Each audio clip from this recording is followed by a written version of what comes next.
Good afternoon and welcome back to the second rest and refueling session. I hope you've been inspired, challenged and encouraged by all that you've seen and thought so far today.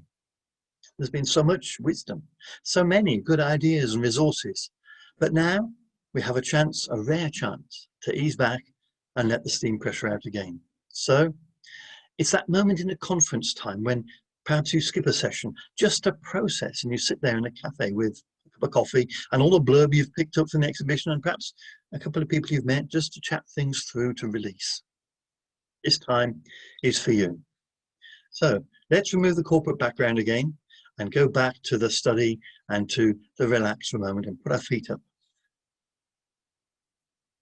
Because it's not been an easy journey for us all.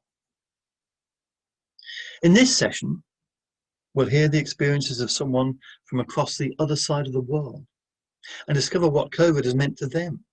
Hopefully we'll get a fresh insight from another place, from another of God's servants working in the same field. And we're going to return to the Bible again as well, but this time, listen out for God's voice from Psalm 19. Then back to this country, and we'll hear a little from experiences of another church-based children's worker being very honest about how life has been. And again, listen out for those parallels with your experiences and others that you know too. And Eliam Sands will be back with us too, with a chance to reflect and worship again, to allow God to settle some thoughts in your mind. And then it will be over to you once more for another breakout session to share with each other. Allow yourself to unload and let off some steam. You're among friends, remember, so share something of your journey over the past year. Share something that God's been saying to you over this past time. Put some of the really helpful things that you've been hearing into the chat function while you meet, and we can regather and learn from each other's wisdom before moving forward once more. Hello to all. I'm Pedro from Portugal. I work for Scripture Union Portugal and I serve in Family Fit as a project manager. In February 2020, some agencies were thinking about family, about faith. Trying to look at Deuteronomy chapter 6. How can we encourage all the families to think about family discipleship? And the new word came to that time. A new word that you and we know quite well. That's lockdown. Families will be stuck at home. People won't have church. People will stay, a little bit lost. Some of them alone. Some of the families will not know what to do. And on that discussions of those agencies, they were thinking about some words. Family, faith, yes. But they had some words like fitness and fun.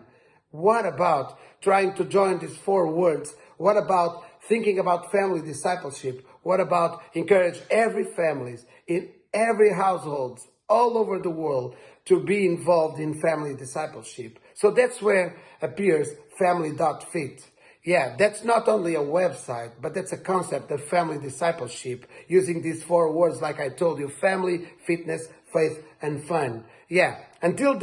From then until now, we already had 3 seasons, and those 3 seasons with 39 programs of each week. So 39 weeks with programs. And the idea is like, how can we continue to encourage families each week to be involved in this process of family discipleship, and also to take care of them personally, like the bodies, the minds, like having fun and be involved with everyone at home. From that time until now, not only the regular products of Family Fit appears, but also Family Fit fast version for families who only have 7 minutes to do that. The idea is like in the week, families can do once or twice or 3 times.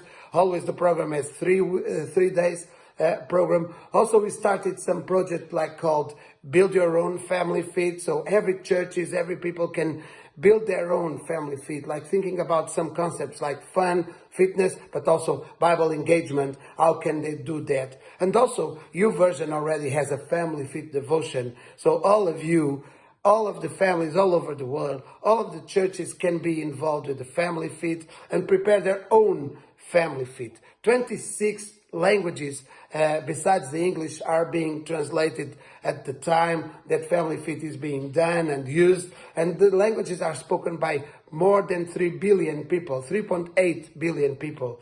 Every week or every month we have 5,000 new visitors and almost 500 resources, 90 downloads a day. So thank God for Family Fit. Thank God for the families all over the world, the churches all over the world that are using these. More than 1 million people already visit our websites, and because that's a free resource, that's open source, everyone can have the ownership and can use and can have their own model version of Family Fit. No names, no logos. The idea is that everyone can have access to that.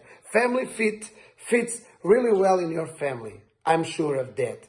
Fits really well in your church. I'm sure of that also. Fits really well in your agencies and your ministries, because everyone can use and you can use it. Any doubt, anything that you want to ask, please, I'm here. You can go to family.fit and make your own questions, or you can contact people from Family Fit. You can see our Facebook, Instagram pages, and you can have contact with us. May God bless you. And don't forget, keep your families in a process of discipleship with family focus, with fitness, with faith, and with a lot of fun. May God bless you. Hi everyone, this is Marco from Argentina. I want to encourage you to join Family Fit. My name is Hilary. I'm from Nigeria. Sometimes back, we were thinking, how do we engage families? And it was something that was very difficult for us. We have started up Family Fit as a family, which has been not only great for fitness and keeping active as a family, but also getting into the Word and discipleship. Me and my kids and my wife really love it. We love the routine. Spiritual aspect part of it. It makes us to come together. And today she said, I bonded with my son in ways that I cannot explain. And he's the one that will always say, Mommy, when is our next Family Fit? It gives us the opportunity to have fun with the children and to love them. This kind of a program comes alive. Yeah, we love it. Thank you. The Family Fit. We had a lot of fun together. Would it be fun? Yeah, great. Then Family Fit helped us. I mean, just simple exercises that we do, and they sum it up with the Bible storytelling. That for us was exceptional. Thank you for Family Fit. It has been really, really helpful to us. Bless you. In Jesus' name.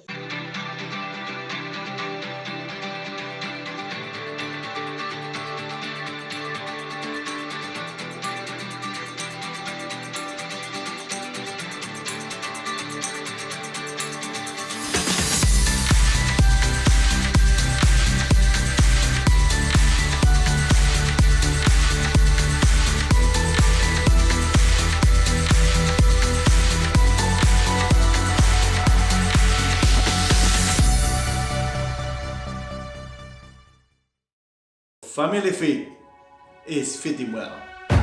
Hi there, I'm Simon and I'm a children's and youth worker in Gillingham, Kent. And I was asked today to prepare something on what has this pandemic done to children's work and how am I feeling and what's God been doing. So it's been a weird time. We've had lots of ups and downs. It's been difficult.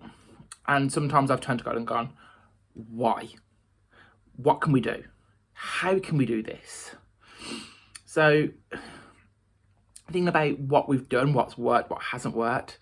So, and where we are based in Kent, we've been in different tiers compared to other parts of the country. So we found it quite difficult doing things. So when the pandemic first started in March, it was like, boom, nothing happened.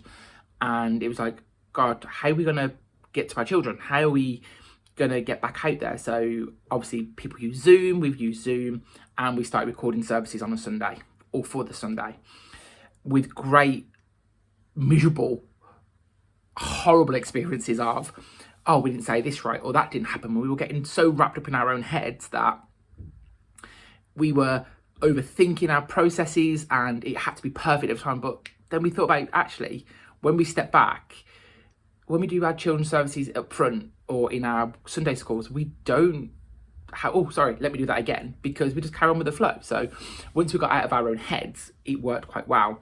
And we worked out actually we can edit things, and we've had to learn.